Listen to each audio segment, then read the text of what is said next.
પૂજ્ય જીવુભા બાપુની 50મી પુણ્યતિથિ નિમિત્તે એમના પૌત્ર આદરણીય પ્રવીણસિંહજી અને તમામ જાડેજા પરિવાર દ્વારા આયોજિત આજના ચતુર્વિધ કાર્યક્રમ રક્તદાન કેમ્પ, પ્રકૃતિ પૂજન, લાઇબ્રેરીનું ઉદ્ઘાટન અને એની સાથે સાથે અનેક પ્રકારના બીજા પ્રકલ્પો માટેનો આજનો આ કાર્યક્રમમાં મંચ ઉપર ઉપસ્થિત સૌ મંચસ્થ મહાનુભાવો અને આપ સર્વે વડીલો, ભાઈઓ અને બહેનો,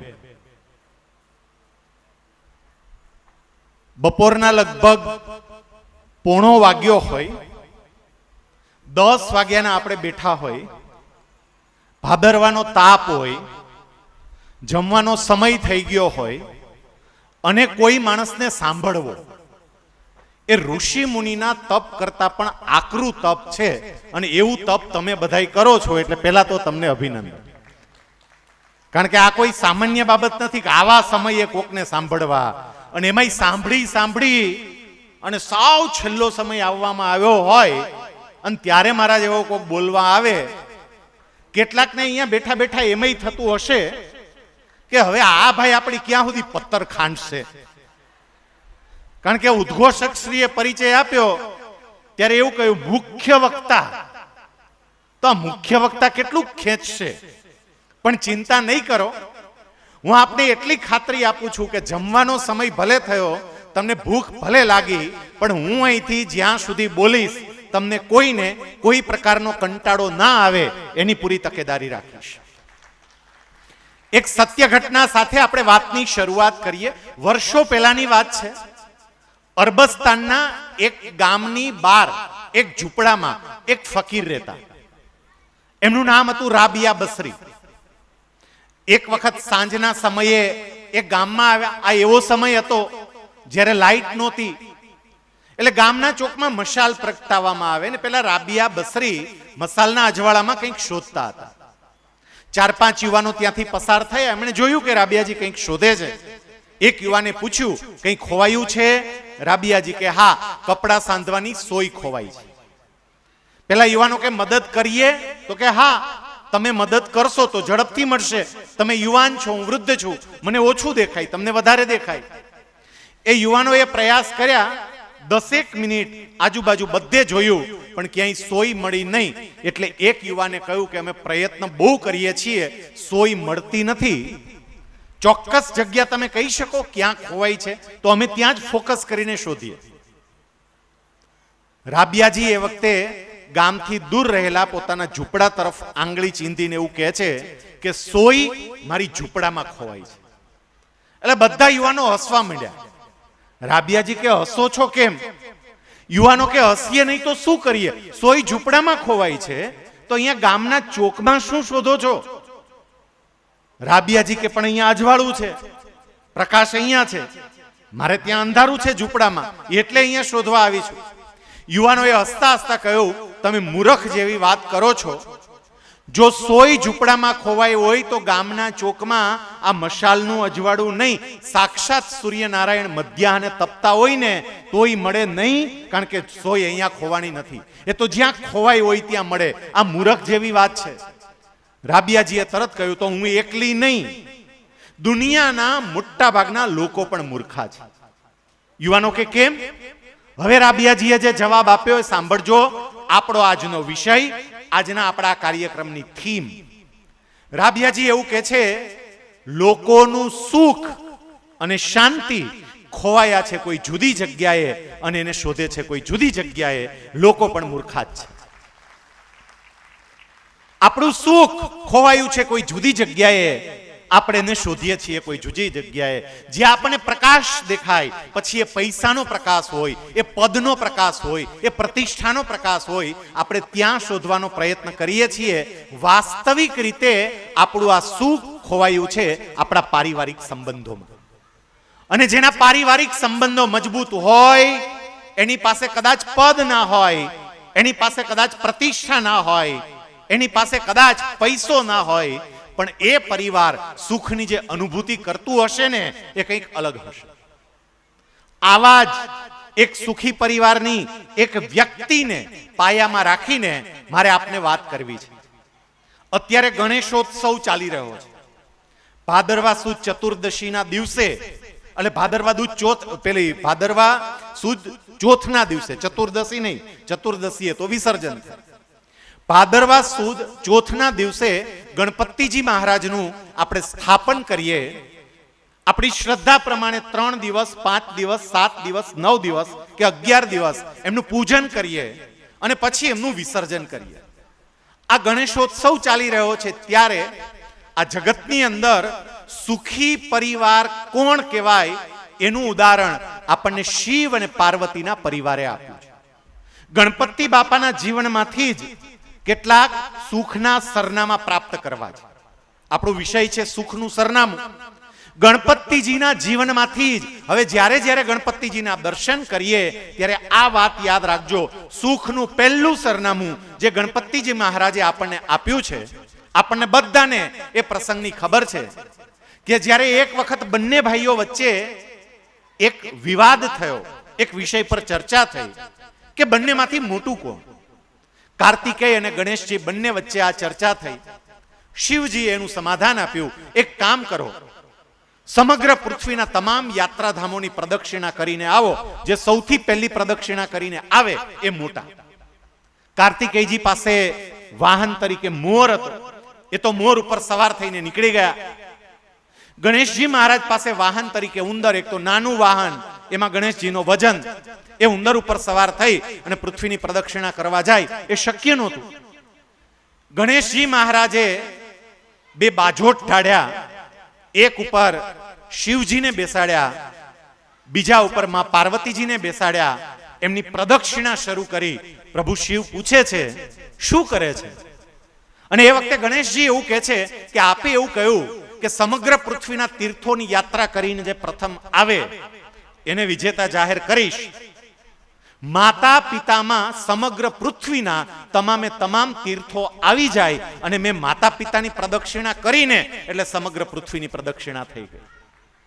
ગણપતિજીને વિજેતા જાહેર કરવામાં આવ્યા ને એટલે જ વિઘ્નહર્તા દેવ તરીકે આપણે ગણપતિજીનું સૌથી પહેલું પૂજન કરીએ છીએ. મિત્રો યાદ રાખજો, સુખનું પહેલું સરનામું છે વડીલોનો આદર, માતા પિતાનો આદર, માતા પિતાનું સન્માન. અહીંયા ખરેખર પ્રવીણસિંહજી ભાઈ અને એમના તમામ ભાઈઓ, એમના પરિવારને વંદન કરવાની ઈચ્છા થાય. અત્યારે જીવુભા બાપુ જ્યાં પણ હશે, સેવક ધુણિયા જેવા નાના એવા ગામની અંદર આયોજિત આ કાર્યક્રમ જોઈ અને એનો આત્મા કેટલો પ્રસન્ન થતો હશે. આપણા માતા પિતા દુખી હશે તો એટલું યાદ રાખજો, ગમે એટલી સંપત્તિ કે ભૌતિક સુખ હોવા છતાં પણ એ સુખનો અનુભવ નહીં થાય. આ હું નથી કહેતો. ભગવાન કૃષ્ણને મામા કંસે જ્યારે આમંત્રણ આપી અને મથુરામાં બોલાવ્યા, ભગવાન મથુરામાં ગયા. મામા કંસે એમને રહેવા માટે બહુ જ સરસ વ્યવસ્થા રાજમહેલમાં કરી હતી. પરંતુ ભગવાન રાજમહેલમાં નથી રહેતા, એ નગરની બહાર એક ઉપવન બગીચો હતો અને બગીચામાં રોકાય છે. જ્યારે ઉદ્ધવજી ભગવાનને મળવા માટે જાય છે અને ભગવાનને એવું કહે છે, પ્રભુ મહારાજા કંસે આપના માટે આટલી સરસ વ્યવસ્થા કરી છે, આપ અહીંયા કેમ રોકાયા? અને એ વખતે ભગવાન કૃષ્ણનો જવાબ સાંભળજો. ભગવાન એવું કહે છે, ઉદ્ધવજી, માને જન્મ આપનાર માં દેવકી અને પિતા વસુદેવ એ બંને જેલમાં છે. મારા માતા પિતા જ્યાં સુધી જેલમાં હોય ત્યાં સુધી મહેલમાં રહેવાનો મને કોઈ અધિકાર નથી. હું મહેલમાં કઈ રીતે રહી શકું? આ બાબત દરેક વ્યક્તિ વિચારજો કે પહેલું સુખ મારા માતા પિતાને વડીલને મળવું જોઈએ. સાહેબ એટલું યાદ રાખજો, અહીંયા જેટલા ધોળાવાળ વાળા બેઠા ને, અમુક ઉંમર પછી લોકોને સુખ અને સુવિધાની ઓછી જરૂર પડે, એને હૂંફની વધારે જરૂર પડે, એને પ્રેમ અને સમયની વધારે જરૂર પડે. એને કદાચ એસી વાળો રૂમ નહીં આપો તો ચાલશે, એને કદાચ ગાડી નહીં આપો તો ચાલશે, પણ જો તમે એની સાથે 10 મિનિટ બેસી શકતા હોય ને, આપણા એ વડીલનું ડાયાબિટીસ કંટ્રોલમાં આવી જશે, એનું બીપી કંટ્રોલમાં આવી જશે, એનું આયુષ્ય વધી જશે. રાજકોટની અંદર એક પરિવાર છે, અને એ પરિવારની અંદર માતૃવંદનાનો કાર્યક્રમ હતો. બધી જવાબદારીઓ મને સોંપેલી એટલે વારે વારે પરિવારને મારે મળવાનું થતું. વસંતભાઈ લિંબાસિયા એ પરિવારના મોભી, એમની દીકરી હતી દર્શિકા. જેટલી મારી અહીંયા યુવાન બહેનો બેઠી છે ને, આ વાતને જરા સાંભળજો. એ દીકરી કોલેજમાં અભ્યાસ કરતી. જ્યારે હું એમના પરિવારમાં વારે વારે ગયો ત્યારે મને ખબર પડી કે એમના દાદીમાં જે 100 વર્ષના થવા જઈ રહ્યા હતા, એ દાદીમા સાથે આ દીકરી રોજ 20 થી 25 મિનિટ કે અડધી કલાક બેસે, રોજ બેસે. અને રોજ બેસીને અત્યારના સમયની બધી વાતો કરે. દાદીમાને એટલા હસાવે, હે દાદીમા તમારા લગ્ન થયા ત્યારે કેવું હતું, તમે મારા દાદાને જોયા હતા કે નહોતા જોયા, બધી વાતો દાદીમા જોડે કરે. પેલા દાદીમા આ દીકરી જોડે બેસે, ખડખડાટ હસે. આ બધી વાતો મેં સાંભળીને ત્યારે મેં વસંતભાઈ લિંબાસિયાને એવું કહ્યું હતું કે આપના માતુશ્રી આટલું લાંબુ જીવ્યા ને એમાં દીકરીનો બહુ મોટો હાથ છે. આ દીકરીને કારણે બા આટલું લાંબુ જીવ્યા છે. આપણે એવું ઈચ્છતા હોય કે મારા માતા, મારા પિતા, મારા દાદા, મારા દાદી, મારા વડીલ લાંબુ આયુષ્ય ભોગવે, તો સોશિયલ મીડિયામાંથી થોડોક સમય ઓછો કરી અને એમની જોડે બેસવા જેવું છે. આ સુખનું સરનામું છે. એમની જોડે બેસજો, એમની પાસેથી જે અનુભવની વાતો આપણને જાણવા મળશે. અને આ લોકોએ આપણા માટે જે કર્યું છે ને, આ તમામ યુવા પેઢી પણ સાંભળજો. કેટલીક વખત આપણે વિચારી જ નથી શકતા. અમુક વાતો કેવી હોય, નાના નાના ઉદાહરણ દ્વારા આપણે સરસ રીતે કહી શકીએ. મારે એક નાની એવી વાર્તા કહેવી છે. આ સેવક ધુનિયા જેવું એક ગામ, ગામના પાદરમાં એક આંબો. એક બાળક રોજ આ આંબા પાસે રમવા માટે જાય, ત્યાં રમે, આંબા ઉપર ચડે, કેરી ખાય, થાકી જાય એટલે આંબાના છાયામાં સૂઈ જાય. અમુક સમય પછી આ બાળક આવતો બંધ થઈ ગયો. આંબો એની રાહ જોવે, પેલો બાળક આવતો કેમ નથી. એક દિવસ અચાનક એ બાળક આવ્યો. આંબાએ કહ્યું, બેટા ક્યાં ખોવાઈ ગયો હતો? પેલા એ જવાબ આપ્યો એ કે હું હવે તો ભણવા માટે જાઉં છું, સ્કૂલમાં જાઉં છું, મારે ભણવાનું હોય, હોમવર્ક કરવાનું હોય, મારા ફ્રેન્ડ્સ હોય, તો મને ટાઈમ ના મળે. આંબાએ કહ્યું કાંઈ વાંધો નહીં બેટા, પણ બેટા આજે કેમ આવ્યો અચાનક? પેલો બાળક એવું કહે છે કે મને કાંઈ પણ પ્રશ્ન થાય ને, કઈ સમસ્યા આવે ને, હું તમારી પાસે આવું, તરત મારા સમસ્યાનું સમાધાન થઈ જાય, અને એટલે આજે આવ્યો છું. આંબો કે સમસ્યા શું છે? એ કે હું 12મા ધોરણ સુધી પહોંચી ગયો, સારા ટકા આવ્યા, મેડિકલમાં એડમિશન મળે, ફી ભરવાના પૈસા નથી, એટલે તમારા પાસે આવ્યો છું કે કદાચ તમારા કાંઈ આશીર્વાદ મળે. આંબો કે એક કામ કર, મારા ઉપર અત્યારે ભરપૂર કેરીઓ આવી છે, બધી જ કેરીઓ ઉતારીને લઈ જા, વેચી નાખજે, તારી ફીના પૈસા થઈ જશે. પેલા છોકરાએ બધી કેરીઓ લીધી, લઈને જતો રહ્યો. ફરી પાછો દેખાતો બંધ. પાછા કેટલાય વર્ષો પસાર થયા, એક યુવાન આવ્યો. આંબાએ પૂછ્યું, બેટા કેમ આજે અચાનક ભૂલો પડ્યો? પેલો યુવાન કે પછી તો તમે પૈસા આપ્યા ને, હું ભણવા ગયો, ભણવામાં લાગી ગયો, મારા લગ્ન થયા, મારા છોકરા, મારો સંસાર, એમાં મારો સમય જતો, તો આજે કેમ આવ્યો બેટા? હવે મારે મકાન બનાવવું છે, પણ મારી પાસે પૈસા નથી. આંબો એવું કે છે કે બેટા હવે વૃદ્ધ છું, મારામાં કેરીઓ નથી આવતી, પણ એક કામ કર બેટા, મને કાપી નાખ, મારી બધી ડાળીઓ લઈ જાય, મારી ડાળીઓ લઈ જાય, એમાંથી તારું મકાન બનાવવું હોય એ મકાન બનાવી નાખજે. પેલો યુવાન કે પણ તમને કાપી નાખું તો તમે તો બુઠ્ઠા થઈ જાઓ. આંબો કે હું ભલે બુઠ્ઠો થાવ, તારું મકાન બને છે ને, તારું મકાન બનાવવા માટે હું બુઠ્ઠો થવા તૈયાર છું. પેલો યુવાન આંબાને કાપી ડાળીઓ લઈને જતો રહ્યો. ફરી દેખાતો બંધ. પછી તો વર્ષો પસાર થઈ ગયા. પેલો ઠુઠ્ઠો આંબો એમને ઊભો તો. એક દિવસ અચાનક ત્યાં એક વૃદ્ધ આવ્યા. આંબાએ વૃદ્ધને જોયા. આંબાએ પૂછ્યું, આપ કોણ છો? કેટલા વર્ષો પછી કોઈ વ્યક્તિને અહીંયા મારી નજીક આવતા જોયા. અને એ વખતે પેલા વૃદ્ધ જ કહે છે કે તમને યાદ નહીં હોય, પણ હું એ બાળક છું, નાનો હતો ત્યારે અહીંયા આવતો, તમારા ખોડામાં રમતો, તમારી કેરીઓ ખાતો, તમારા છાયામાં સૂતો. હું એ છું, મારે ભણવા માટે પૈસાની જરૂર હતી, તમે તમારી કેરીઓ આપી દીધી. હું એ છું, મારે મકાન બનાવવું હતું, તમે બુઠ્ઠા થઈ ગયા. આંબો કે પણ બેટા હવે તો કશું જ નથી, હું તને શું આપું? એ વૃદ્ધ કે આજે કશું જ આપવા નથી આવ્યો, મારી વૃદ્ધાવસ્થામાં મને સમજાય છે કે એકલતા શું હોય, એટલે આજે માત્ર તમને ભેટવા માટે અને તમારો આભાર માનવા માટે આવ્યો છું.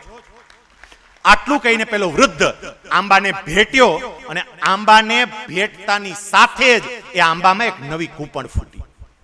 સમજાય એને વંદન, આ આંબાઓને ભેટજો, નવી કૂપણ ફૂટશે. એ રાહ જોઈને બેઠા છે કે અમને કોઈક માન સન્માન આદરથી બોલાવે. આ તમામે તમામ યુવાનો એટલું યાદ રાખજો, આ આંબો એટલે બીજું કોઈ નહીં, આપણા વડીલો. આપણને ભણાવવા માટે ને કેટલું યોગદાન આપ્યું. યાદ છે આપણે બધા ગ્રામ્ય વિસ્તારમાં રહેનારા, હું ગામડામાં રહેનારો, આપણા માતા કે પિતા વાડીએ ગયા હોય, આ ચોમાસું ચાલે છે, ચોમાસું પૂરું થવા આવ્યું, ચીભડામાં પહેલા ચીભડા આવે, કુણા કુણા ચીભડા એ ઉતારે, એને ખાવાની ઈચ્છા થાય, પણ આપણી બા સાડીના પાલવમાં બાંધીને ઘરે આપણા માટે લાવતી હતી. આપણા બાપા એ ખિસ્સામાં નાખીને આપણા માટે ચીભડા લાવતા હતા. આપણી આજુબાજુના પાડોશીને ત્યાં કોઈ મહેમાન આવ્યા હોય, વાટકી વ્યવહારને કારણે એક નાની એવી ડીશમાં 2-4 પૂરી, થોડોક શીરો રવો આપણી ઘરે આપી જાય. બાને ખાવાની ઈચ્છા થાય, બાપુજીને ખાવાની ઈચ્છા થાય, પણ આપણા માટે રાખી મૂકતા હતા કે સ્કૂલેથી આવે ને ત્યારે એને દઈશ. જેમણે આપણા બાળપણમાં આપણું આટલું ધ્યાન રાખ્યું, એની વૃદ્ધાવસ્થામાં હવે આપણે ધ્યાન નહીં રાખી શકીએ. સાહેબ, આ સુખનું પહેલું સરનામું મારા વડીલોને માન આપવું, આદર આપવું, સત્કાર આપવું. એક નવી બાબત આજે અહીંથી બધા જ ક્ષત્રિય પરિવારની યુવા પેઢી શીખીને જજો. હું તો આપ બધાને પ્રાર્થના કરું છું, આપની પેઢી એટલે ગુણિયલ પેઢી છે, અને એ ગુણિયલ પેઢી એક નવી બાબત શીખીને જજો. આજથી નક્કી કરજો કે મારા કરતા ઉંમરમાં મારા સમાજની મોટી વ્યક્તિ જ્યાં સુધી ઊભી હોય ને ત્યાં સુધી મારાથી ખુરશી ઉપર બેસી શકાય નહીં. આ સમજજો. કેટલાય ભાડ દઈને ખુરશી ઉપર બેસી જાય. વડીલ ઊભા હોય, જેના વાળ સફેદ થઈ ગયા છે, એવા અનુભવ સિદ્ધ વ્યક્તિ હોય, ભલે તમારી પાસે ગમે તે પદ હોય, ભલે તમારી પાસે ગમે તે હોદ્દો હોય, પણ જ્યાં સુધી મારા વડીલ ઊભા હશે ને ત્યાં સુધી હું નીચે નહીં બેસું, ત્યાં સુધી ખુરશી. હા, વડીલ આશીર્વાદ સાથે આપણને એમ કે ના બેસ તો વાત જુદી છે, બાકી એની ઉપસ્થિતિમાં મારાથી ના બેસાય. ગણપતિજી મહારાજના જીવનમાંથી એક આ શીખીએ. બીજું, ગણપતિજી મહારાજના તમે દર્શન કરો તો પહેલી બાબત તમને જોવા મળશે કે એના કાન મોટા સુપડા જેવા છે. ગણપતિજીના કાન બહુ જ મોટા છે, અને એ આપણને એક સુખનું સરનામું આપે છે. ગણપતિજી એવું કહે છે કે જો સુખી થવું હોય તો પરિવારના તમામ લોકોને સાંભળતા અને સમજતા શીખો. બધાને સાંભળો, બધાને સમજો. પરિવારની અંદર કેટલીક વખત આપણને એવું લાગે કે હું સાચો છું અને બાકીની બધી વ્યક્તિ ખોટી છે. આજે બહુ મહત્વની વાત કેવી છે, જરા ધ્યાનથી આ સાંભળજો કે આપણે સાચા એ વાત 100% સાચી, પણ સામેવાળી વ્યક્તિ પણ સાચી હોઈ શકે. આ નવું શીખીને જજો. સામેવાળી વ્યક્તિ સાચી હોઈ શકે, માત્ર હું જ સાચો એવું નહીં. સામેવાળી વ્યક્તિ સાચી હોય. એક વાર્તા દ્વારા સમજાવું, જરા વાર્તાને સમજો. મારે નાની નાની વાર્તા જ કેવી છે. એક શિક્ષક હતા, ગણિત ભણાવતા હતા પ્રાથમિક શાળાના વિદ્યાર્થીઓ. એક વિદ્યાર્થીને ઊભો કરીને એવું કહ્યું, બેટા હું તને એક સરવાળો પૂછું છું, મને જવાબ આપજે.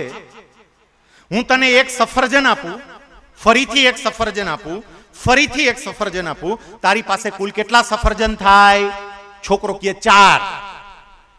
સાહેબને કહ્યું આને મારી વાત સંભળાણી નહીં. સાહેબે વાત રિપીટ કરી, બેટા ધ્યાનથી સાંભળ. એક સફરજન આપું, ફરી એક સફરજન આપું, ફરી એક સફરજન આપું, તારી પાસે કુલ કેટલા સફરજન થાય?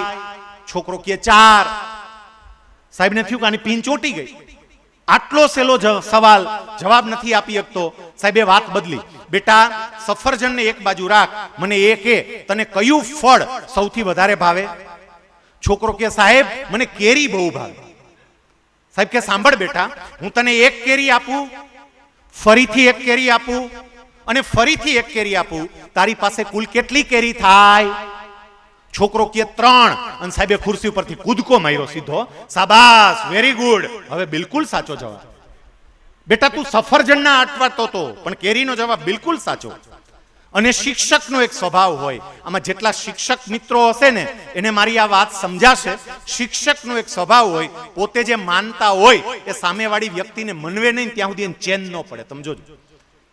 એટલે સાહેબને તરત એવું થયું કે આને કેરીમાં મેળ ખાઈ ગયો, સફરજનમાં કેમ મેળ નહોતો ખાતો, અને ચાલે નહીં, આને ક્લિયર કરાવવું જ પડે. એટલે એમને પેલા વિદ્યાર્થીને કહ્યું કે બેટા જેવી રીતે કેરીનો જવાબ આવે ને એવી જ રીતે સફરજનનો જવાબ આવે. બેટા જરા ધ્યાનથી મારી વાત સાંભળ. હું તને એક સફરજન આપું, ફરી એક સફરજન આપું, ફરી એક સફરજન આપું, તારી પાસે કુલ કેટલા સફરજન થાય? બેટા કેરી જેવો જ જવાબ છે હો બેટા, ડિટ્ટો ટુ ડિટ્ટો, એકદમ સરખો. બેટા જો કેરી સફરજન, કેરી સફરજન, કેરી સફરજન.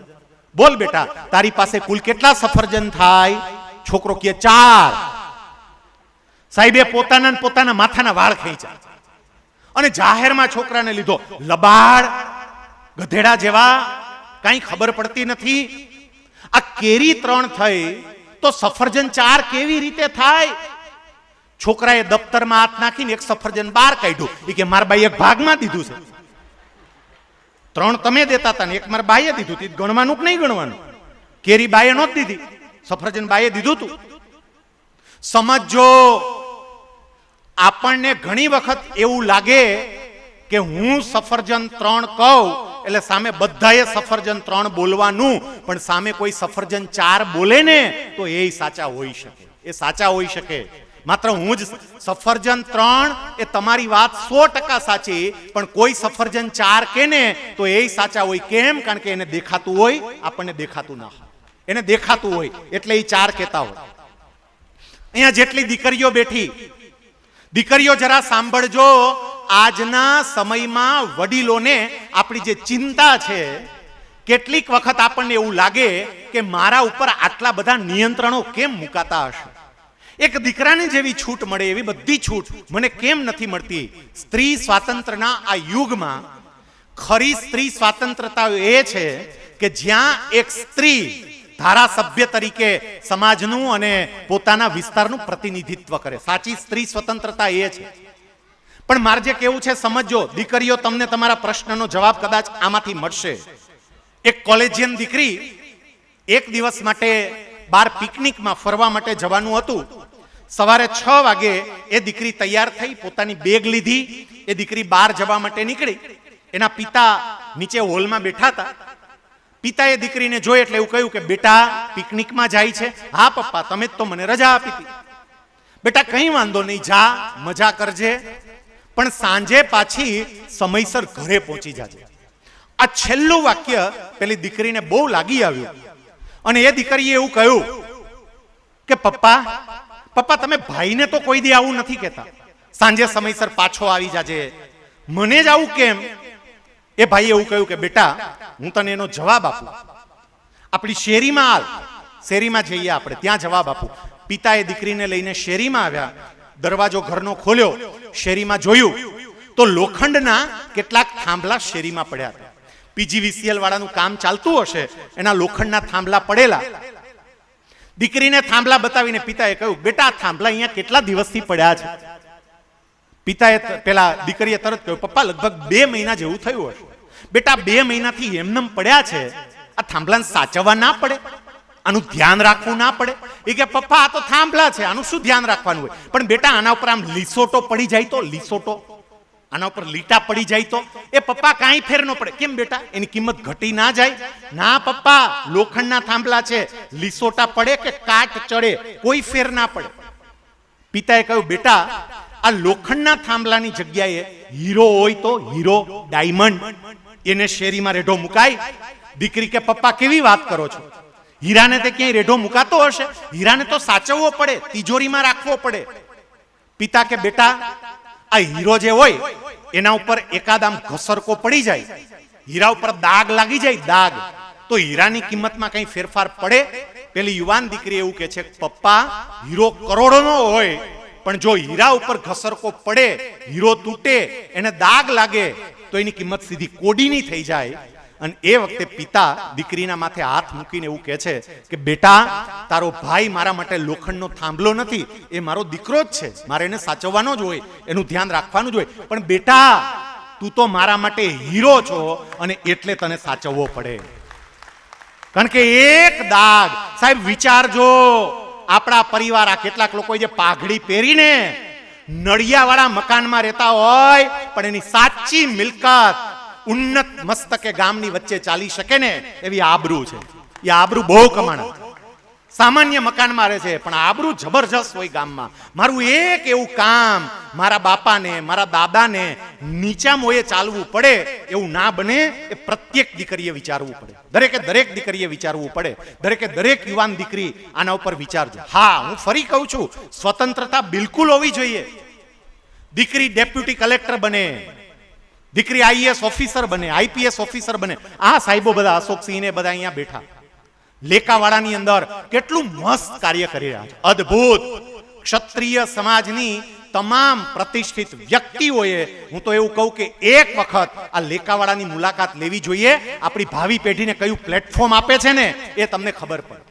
સમાજનો એક દીકરો કે સમાજની એક દીકરી યુપીએસસી ની પરીક્ષા આપી અને સીધો જ કલેક્ટર બને, સીધા ડીએસપી બને, ડીવાયએસપી બને તો એ પ્રમોશન લઈને આગળ જતા રહે. આ અમારે પેલા ધ્રોલ પંથકના મનોહરસિંહ જાડેજા કેટલું મસ્ત અદ્ભુત કામ કરી રહ્યા છે. સાહેબ, આ દીકરીઓને મારે કહેવું છે કે આ પરીક્ષાઓની તૈયારી કરજો, કલેક્ટર બનીને, ડીએસપી બનીને તમારો સાચો પરિચય આપજો, પણ હારે હારે હંમેશા એટલું યાદ રાખજો કે મારા પરિવારની આબરૂ મારી પાસે છે. આટલું યાદ રાખજો. મારે જૂની પેઢી નહીં કહેવું છે, નવી પેઢીને કીધું ને અહીંયા જેટલી જૂની પેઢી બેઠી મારે એમ નહીં કહેવું છે. આપ બધાએ જે સંઘર્ષ જોયો, આપ બધાએ જે મહેનત કરી એ અદ્ભુત છે, પણ આપ પણ એટલું સમજજો કે હવે સમય બદલાયો છે અને સમય બદલાય ત્યારે સમયની સાથે સાથે મારી જાતને પણ બદલવી પડે. એક વાક્ય યાદ રાખજો, જે માણસ સમયની સાથે બદલાતો નથી એનો સમય પણ ક્યારેય બદલાતો નથી. સમયની સાથે મારે મારી જાતમાં પરિવર્તન કરવું જોઈએ. આપણા શાસ્ત્રોની કથા પણ આપણને આ વાત કહે છે. દશાવતારની કથાની વાત તમને કહું. ભગવાન વિષ્ણુના જે 10 અવતાર થયા ને એ એવું કહે છે કે સમય પ્રમાણે બદલાતા રહો. ભગવાન વિષ્ણુનો પહેલો અવતાર મત્સ્ય અવતાર, મત્સ્ય એટલે માછલી, જળમાં રહેનારું જીવ. ભગવાનનો બીજો અવતાર એટલે કૂર્મ અવતાર, કાચબો, એ પાણીમાં પણ રહે, એ જમીન ઉપર પણ રહે. જોજો પ્રગતિ અપડેશન જોજો, હવે જળમાંથી બહાર આવ્યા, જમીન ઉપર પણ રહે. ત્રીજો અવતાર વરાહ અવતાર, વરાહ એટલે ભૂંડ, પશુ, હવે જમીન ઉપર જ રહેશે, અંદર નહીં જાય. ચોથો અવતાર ઋષિ અવતાર, અડધા પશુ અડધા મનુષ્ય, હવે પશુ નહીં રહું, મનુષ્ય બનવા તરફ આગળ વધીશ. પાંચમો અવતાર વામન અવતાર, મનુષ્ય પણ જેનું કદ નાનું છે એવા મનુષ્ય. છઠ્ઠો અવતાર પરશુરામ અવતાર, પૂર્ણ કદના મનુષ્ય. સાતમો અવતાર રામ અવતાર, હવે મનુષ્ય ખરા પણ મર્યાદામાં રહીને કઈ રીતે જીવન જીવવું. આઠમો અવતાર કૃષ્ણ અવતાર, હવે બીજાને કેવી રીતે મર્યાદામાં રાખવા. નવમો અવતાર બુદ્ધ અવતાર, હવે થોડીક અંદર જાત સાથેની વાત. અને 10મો અવતાર કલ્કી અવતાર, જેવી જરૂર હશે એવો આવશે. આ 10 અવતારની કથા પણ આપણને એવું કહે છે કે સમય પ્રમાણે બદલાતા રહેજો, સતત અને સતત તમારામાં ફેરફાર કરતા રહેજો. અહીંયા જેટલા વડીલો બેઠા એ વડીલોને મારે કહેવું છે કે આપણામાં કેટલાક ફેરફારો કરવા બહુ જરૂરી છે. અને વડીલો હું કોને કહું છું ખબર? જેની ઉંમર 40 વર્ષ ઉપરની હોય તે. હવે મારે તમને 3-4 પ્રશ્નો પૂછવા છે. આ 40 વર્ષ ઉપરના જેટલા છે ને, સેજ ઊંચા અવાજે મને જવાબ આપજો. મને ખબર છે જમવાનો બહુ સમય થઈ ગયો, પણ આ અગત્યની બાબતો છે, કારણ કે શરીરને ભોજન આપીએ, મનને ભોજન આપવું બહુ જરૂરી છે. 3-4 પ્રશ્ન પૂછીશ, કોઈ મૂંગા નહીં બેસતા, ભાઈઓ અને બહેનો બધા જવાબ આપજો. પણ મારા પ્રશ્ન 40-50 વર્ષ ઉપરના જે છે એમને છે, તમારે મને હા કે ના એટલો જ ખાલી જવાબ આપવાનો છે અને ઊંચા અવાજે બોલજો. તમે જ્યારે નાના હતા ત્યારે સ્માર્ટફોન હતો, હા કે ના? સેજ ઊંચા અવાજે હા કે ના? તમે જ્યારે નાના હતા ત્યારે 5GB સ્પીડ વાળું ઇન્ટરનેટ હતું, હા કે ના? તમે જ્યારે નાના હતા ત્યારે ફેસબુક, ઇન્સ્ટાગ્રામ, લિંક્ડઇન આવા સોશિયલ મીડિયાના વિવિધ માધ્યમો હતા, હા કે ના? તમે જ્યારે નાના હતા ત્યારે અત્યારે જેવી રીલ્સ આવે છે એવી રીલ્સ આવતી, હા કે ના? તમે જ્યારે નાના હતા ત્યારે અત્યારે જેવી વેબ સિરીઝ આવે છે એવી વેબ સિરીઝો આવતી, હા કે ના? તો તમે નાના હતા ત્યારે બગડવાનો કોઈ ચાન્સ જ નહોતો, એમાં ડાયરિયા કે હું મોટું કામ કરી દીધું. આમાં જોજો કેટલાક અમે નાના હતા ત્યાં આમ, પણ એ મૂકો. હવે સમય બદલાઈ ગયો. મારે મારી વર્તમાન પેઢી માટે મારામાં કેટલાક પરિવર્તનો કરવા બહુ જરૂરી છે. એટલે બીજી વાત મેં તમને કહી કે ગણપતિ દાદા એના કાન એવું કે છે કે બીજાની વાત સાંભળો, બીજાની વાત સાંભળો. ગણપતિ દાદાના દર્શન કરજો. એની આંખ બહુ ઝીણી છે એના શરીરના પ્રમાણમાં. હવે ક્યારેય પણ ગણપતિના દર્શન કરો ને ત્યારે ખાસ જોજો, એની આંખ બહુ ઝીણી છે અને એવું કહે છે કે દરેક બાબતમાં ઝીણું કાંતવું, ઝીણું જોવું, ઊંડાણપૂર્વક જોવું, વ્યક્તિના સ્વભાવને સમજવો.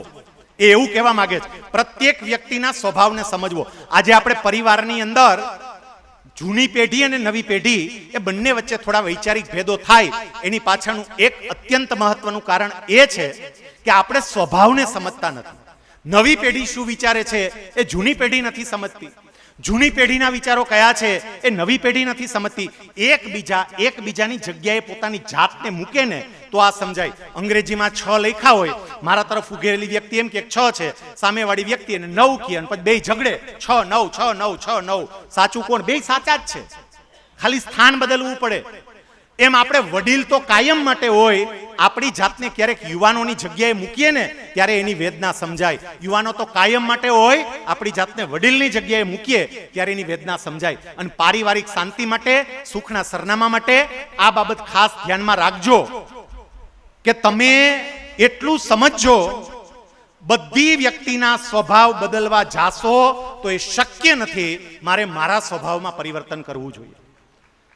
હું BAPS સ્વામિનારાયણ સંસ્થા સાથે સંકળાયેલો છું. આપનામાંથી ઘણા બધાએ પરમ પૂજ્ય પ્રમુખ સ્વામી મહારાજનું નામ સાંભળ્યું હશે. એકવાર પ્રમુખ સ્વામી મહારાજ, આ પ્રસંગ ખાસ ધ્યાનથી સમજવા, એક પ્રસંગ સમજાઈને તોય સુખનું સરનામું મળી જાય. 8-10 સંતો જોડે બેઠા હતા, કોઈ વિષય ઉપર વાત ચાલતી હતી. કોઈનો ફોન આવ્યો, સેવક સંતે પ્રમુખ સ્વામીને ફોન આપ્યો. પ્રમુખ સ્વામીએ કોડલેસ ફોન ઉપર વાત કરવાનું ચાલુ કર્યું. સામેવાળી વ્યક્તિએ કેટલીક અગત્યની વાતો કરવી હશે એટલે પ્રમુખ સ્વામી મહારાજ એમની જગ્યાએથી ઊભા થયા, બાજુના રૂમમાં ગયા, ફોન પર વાત કરી, 5 મિનિટમાં પાછા આવ્યા, સંતો જોડે બેસીને વાત આગળ વધારી. સામે બેઠેલા સંતોમાંથી એક સંતે એવું કહ્યું, સ્વામીજી, બાપા, આપ તો સંસ્થાના પ્રમુખ છો, તમે તો ગુરુ છો, તો તમે અમને ઈશારો કર્યો હોત તો અમે બધા ઊભા થઈને જતા રહેત, પણ તમે કેમ વયા ગયા બહાર? અને પ્રમુખ સ્વામીએ જે જવાબ આપ્યો ને એ સુખનું સરનામું છે. પ્રમુખ સ્વામીએ એવું કહ્યું કે તમે 10-12 જણા હતા, હું એકલો હતો, તમને 10-12 જણાને ખસેડું એના કરતા હું એકલો ખસી જાઉં તો તમને તો શાંતિ થાય. આપણે જોજો બધાને, હા, બધાને, આપણને બધાને એવું થાય કે હું બધાને ખસેડું, બધાના સ્વભાવ બદલું. બધાના સ્વભાવ બદલવાની જરૂર નથી, મારો સ્વભાવ બદલું. સમયની મર્યાદાનો પણ મને ખ્યાલ છે.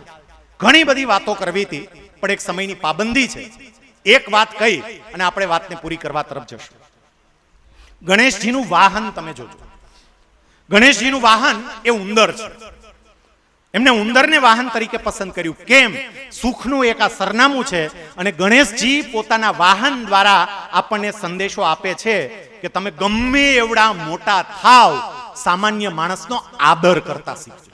સામાન્ય માણસને આદર આપજો, એને સન્માન આપજો. આપણા સમાજની એક પરંપરા છે કે સામાજિક રીતે જે મોટા હોય ને એને આદર, માન અને સન્માન અપાય. પરંપરા છે. અમારા ઈષ્ટદેવ ભગવાન સ્વામિનારાયણ, અહીંયા ચતુર્ભુજ સ્વામી બેઠા, શિક્ષાપત્રીમાં એમને આજ્ઞા કરી છે કે જેવી વ્યક્તિ જેવા પદને અનુરૂપ હોય એ પ્રમાણે એને સન્માન આપવું. આ પીટી જાડેજા છે એ અહીંયા આવે, હવે એ આંતરરાષ્ટ્રીય સંગઠનના વડા છે, તો સ્વાભાવિક છે કે એ પ્રમાણે એમને સન્માન મળવું જોઈએ. અહીંયા મંચ ઉપર જેટલી વ્યક્તિ બેઠી, તમામ વ્યક્તિઓને એ સન્માન મળવું જોઈએ. પણ એટલું યાદ રાખજો કે સન્માન પાત્ર વ્યક્તિઓનું સન્માન ચોક્કસ થાય, પણ સામાન્ય વ્યક્તિનું ક્યાંય અપમાન ના થઈ જાય ને એ જીવનમાં જુઓ. ગણપતિ દાદા એ કહે છે, ઉંદર તમે જોજો, એની એક ખાસિયત છે. બાકીના વાહન તમે કોઈ પણ લો, અમુક જગ્યાએ જઈ શકે, અમુક જગ્યાએ ના જઈ શકે. ઉંદર બધે જ જઈ શકે. તમે જોજો, ગમે ત્યાં એ ના પાડી જ ન ગઈ. રહોડામાં જાય, ઘરમાં જાય, બાથરૂમમાં જાય, ઉપર ચડે, નીચે, ગમે ત્યાં. એમ એવું કહે છે કે તમારું જીવન એવું રાખજો કે તમે ગમે ત્યાં જઈ શકો. તમે ગમે એટલા મોટા માણા થાવ, તમે ગમે એટલા મોટા અધિકારી થાવ, ગામડામાં ખેતી કરતા મારા ફુવા સાહેબની ઘરે પણ હું જઈ શકું અને ઝાડવાની નીચે એની યારે બેહી અને બપોરનું ભોજન જમી શકું ને એવી તમારી જાતને તૈયાર કરજો. હું ભલે ગમે એટલો મોટો હોય, કોઈ પણ જગ્યાએ જાઓ ત્યારે એના જેવો થઈ જાઓ. મને વધારે સુખ સુવિધાઓ નહીં, એના જેવો થઈ જાઓ, એના જેવો થઈને રહો. એક સરસ મજાની નાની વાર્તા, ફરીથી આ વાર્તા આપણને ઘણું સમજાવે એવું. એકવાર છે ને આંકડાઓની મીટિંગ હતી. આંકડાઓ, એકડો, બગડો, તગડો, ચોગડો, એ બધાની મીટિંગ હતી. બધા આંકડાઓ ભેગા થયા. મીટિંગમાં વચ્ચે બ્રેક પડ્યો ચા પીવા માટે. બધા આંકડા બહાર આવ્યા ચા પીવા માટે. એમાં આઠડો મસ્ત રીતે ચા પીતો તો બધા ચર્ચા કરતા હતા. નવડો હળવે હાલતા હાલતા આઠડા પાસે આવ્યો. આઠડાને જોરદાર તમાચો માર્યો. એટલે આઠડાને તરત વિચાર આવ્યો, આને મને તમાચો કામ માર્યો? મારી ભૂલ શું થઈ હશે? આઠડો વિચારે કે મારી ભૂલ શું? બિચારાને કંઈ યાદ ના આવે. પછી આઠડાએ નવડાને પૂછ્યું કે મેં તમારું અપમાન કર્યું? નવડો કે ના. હું તમારા વિશે કંઈ ખરાબ બોલ્યો? ના. તો મને લાફો કેમ માર્યો? નવડો કે હું કોણ? આઠડો કે તમે આઠડો. ઓલે તમે નવડો. નવડો કે તું કોણ? આઠડો કે હું આઠડો. નવડો કે આપણા બેમાં મોટું કોણ? આઠડો કે તમે. નવડો કે બસ તો લાફો આવે. જે મોટો હોય એ નાના લાફો મારે આવે. હવે આ વાત બધા સાંભળતા હતા. આઠડો અડવેકથી હાલતા હાલતા સાતડા પાસે ગયો અને સાતડા પાસે જઈને એક જોરદાર થપ્પડ ઠોકીને સાતડાએ પૂછ્યું જ નહીં મારો વાંક શું, મેં હું ભૂલ કરી. સાતડાએ છગડાને ઠોકી, છગડાએ પાંચડાને, પાંચડાએ ચોગડાને, ચોગડાએ તગડાને, તગડાએ બગડાને અને બગડાએ એકડાને માર્યું ને તો મીંડું મીંડું ધ્રુજવા બરોબરનું વાઇબ્રેટ મોડ ઉપર મુકાઈ ગયું. એકડાઈ જોયું બરોબરનું ધ્રુજે છે. એકડાઈ પૂછ્યું એ ભલા માણા ધ્રુજે છે કેમ? તો કે હવે અહીંયા આવશે એની બીક લાગે છે. એકડાએ તરત એવું કહ્યું ચિંતા ના કર, અહીંયા આવ. મીંડા નજીક બોલાવ્યું. ઉપરથી આવ્યું એટલે હું નીચે મારીશ નહીં, મારા બાજુમાં ઊભું રહે. બાજુમાં ઊભું રાખ્યું અને હળવેકથી એકડાએ એના ખભા ઉપર હાથ મૂક્યો. હતું મીંડું અને આ હતો એકડો, પણ એકડાએ મીંડાને પોતાની બાજુમાં ઊભું રાખી અને એના ખભા ઉપર હાથ મૂક્યો ને તો એનું મૂલ્ય સીધું 10 ગણું વધી ગયું અને 10 થઈ ગયું.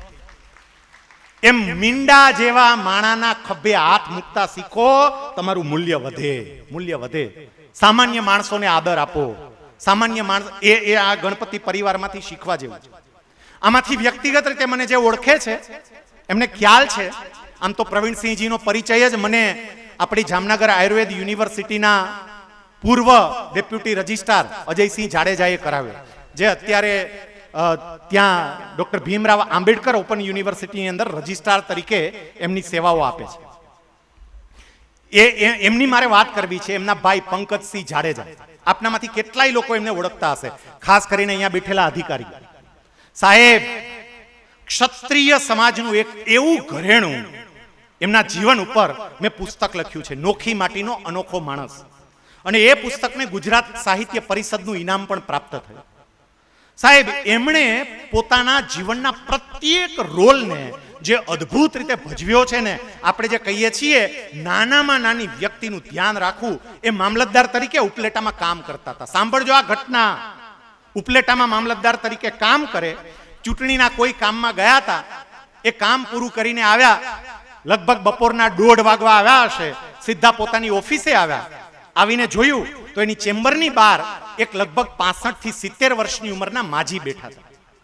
એટલે તરત ત્યાં ઉભા રહી ગયા, મામલતદાર. પણ પેલા માજી પાસે ઉભા રહી ગયા. મારી શું આવ્યા છો? માજીએ કહ્યું કે મારે કૂપનનું કામ છે. હારું મારી કાગળિયા લાવ્યા? હા. મામલતદાર તરીકે એને ત્યાં ઉભા ઉભા બધા મારીના કાગળિયા જોયા. કાગળિયા હતા, અરજી જ નહોતી. માજીને અંદર ચેમ્બરમાં બોલાવ્યા, હાલો મારા ભેગા. એટલે માજી અંદર ચેમ્બરમાં આવી. એ પોતાની મામલતદારની ખુરશી ઉપર બેઠા. માજીને આશ્ચર્ય થયું, મોટો સાહેબ તો આ છે. અને પછી એવું કહ્યું, માજી આના માટે એક અરજી જોઈએ. પોતે કાગળ લીધો, સમજો, અને એ કાગળ ઉપર મામલતદારને જે અરજી કરવાની હોય ને એ પોતે અરજી ચાલુ કરી. પ્રતિ મામલતદાર શ્રી ઉપલેટા એમ કરીને પોતે મામલતદાર તરીકે અરજી તૈયાર કરી. માજીનો અંગૂઠો લગાવ્યો, ડોરબેલ વગાડી, સ્ટાફને બોલાવ્યો અને એવું કહ્યું કે આ માજી બહાર બેઠા છે, અત્યારે ને અત્યારે માજીનું રેશન કાર્ડ તૈયાર કરીને મને આપો. એ રેશન કાર્ડમાં જે કંઈ પણ ફેરફારો કરવાના હતા એ ફેરફારો એમને કરાવડાવ્યા. માજીને એવું કહ્યું કે તમે શાંતિથી બેસો, હમણાં તમારું કાર્ડ તૈયાર થઈ જાય એટલે તમને અપાવું. કાર્ડ તૈયાર થયું. પંકજસિંહને એ કાર્ડ આપવામાં આવ્યું. પંકજસિંહ પોતે બહાર આવ્યા અને માજીના હાથમાં કાર્ડ આપ્યું. લો માજી, આ તમારું કાર્ડ. પેલા માજી એટલા ગળગળા થઈ ગયા. અને હવે સાચું જોજો, એક ક્ષત્રિયનો ગુણ કેવો હોય ને એ હવે આપણને પરિચય આપે. પંકજસિંહ તરત એવું કહે છે, માજી આવ્યા છો કોના ભેગા? એ કે હું તો એકલી આવી છું. સાહેબ કેવી રીતે આવ્યા છો? એ હું તો હાલતી આવી હતી. ક્યાંથી? તો કે કોડીવાડમાંથી. ઉપલેટા મામલતદાર કચેરી અને કોડીવાડ કદાચ 1.5 કિલોમીટર કે 2 કિલોમીટરનું અંતર હશે. પંકજસિંહે કહ્યું, અત્યારે કેવી રીતે જાશો? હાલતી. અરે બપોરના 1:30 વાગ્યા છે, મે મહિનો છે, કેવો તાપ પડે છે, તમારી 65-70 વર્ષની ઉંમર છે. એ કે તો બેટા શું કરું, હાલતા જ જઈશ સાહેબ.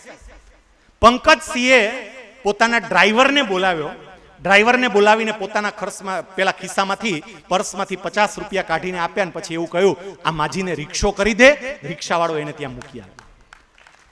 સાહેબ, મોટા બન્યા પછી નાના માણસને કઈ રીતે આદર આપવો ને એ આ શીખવાનું. અને ક્ષત્રિય સમાજ પાસેથી આ ગુણ શીખવા જેવો છે. હું કેટલીય જગ્યાએ વાતો કરું, અહીંયા જેટલી બહેનો બેઠી ને, જેટલી બહેનો તમને હું લાખ લાખ વંદન કરું છું એટલા માટે, કારણ કે ભારતીય સંસ્કૃતિને બચાવી રાખવાનું જો કેટલુંક મહત્વનું કામ કર્યું હોય ને તો આ ક્ષત્રાણીઓએ કર્યું છે. અને એટલે હું તમને વંદન કરું છું. આજના યુગમાં જ્યારે લોકોને પહેરવેશનું કોઈ ભાન જ નથી, કયા પ્રસંગે કયા કપડા પહેરવા કંઈ ખબર જ નથી, અને એ વખતે એક ક્ષત્રિયની દીકરી જેમના લગ્ન થયા છે, સાહેબ, કોઈ પણ એવા પ્રસંગની અંદર જાય ત્યારે માથા પર પાલવ તમને જોવા મળે. એ જ દીકરી બહાર ફરવા માટે જાય ત્યારે કદાચ કેઝ્યુઅલ ડ્રેસની અંદર આટા મારતી હશે, પણ પારિવારિક પ્રસંગ છે, મારી પારિવારિક વેશભૂષાને હું ક્યારેય નહીં છોડું. સામાન્ય બાબતો તો ઠીક છે, આપણે જોયું કે ધારાસભ્ય જેવા ધારાસભ્ય જો અહીંયા આવ્યા તો એમને પણ માથા ઉપર પાલવ નાખેલો હતો. એ બતાવે છે કે આપણે આ સંસ્કૃતિને કેટલી સાચવી છે ને કેટલી જાળવી છે. બાકીના તમામ સમાજોએ, તમામ સમાજની બહેનોએ આપની પાસેથી આ શીખવા જેવું છે કે મર્યાદામાં રહીને પણ સ્વતંત્ર કઈ રીતે રહી શકાય. આજના દિવસે અહીંયા જે કંઈ પણ આયોજનો થયા એ આયોજનો માટે આદરણીય પ્રવીણસિંહજીને હું હૃદયપૂર્વક અભિનંદન આપું છું. એમને અદ્ભુત કામ પોતાના વતન માટે કર્યું છે. ખાસ કરીને પોતાના દાદાજીની પુણ્ય સ્મૃતિમાં એમણે આ કામો કર્યા છે. શરૂઆતમાં કહ્યું એ પ્રમાણે પ્રકૃતિની સેવા, લાઇબ્રેરીનું ઉદ્ઘાટન કરીને તો વિદ્યાર્થીઓ માટે કેવડી મોટી તક આપી છે. જે વિદ્યાર્થીઓમાં થોડી ઘણી ક્ષમતા છે, તમે નક્કી કરો તો જીપીએસસી કે યુપીએસસી પાસ કરવી તમારા માટે બિલકુલ અઘરી નથી. અને એનું પાયાનું પ્લેટફોર્મ લાઇબ્રેરી દ્વારા અહીંયા જ ઊભું કરી દીધું. રક્તદાન કેમ્પનું પણ આયોજન કર્યું અને સંયુક્ત પરિવારનું મહત્વ સમજાવવા માટે વડીલ વંદના જેવા કાર્યક્રમનું પણ આયોજન કર્યું. એટલે આદરણીય પ્રવીણસિંહભાઈ અને એમના સમગ્ર પરિવારને હું હૃદયપૂર્વક અભિનંદન આપું છું.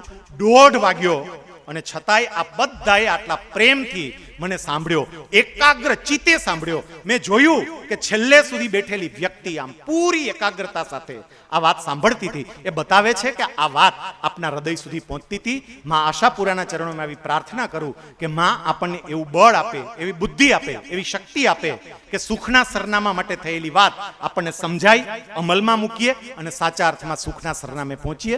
વંદે માતરમ. ભારત માતા કી જય. ખૂબ ખૂબ આભાર.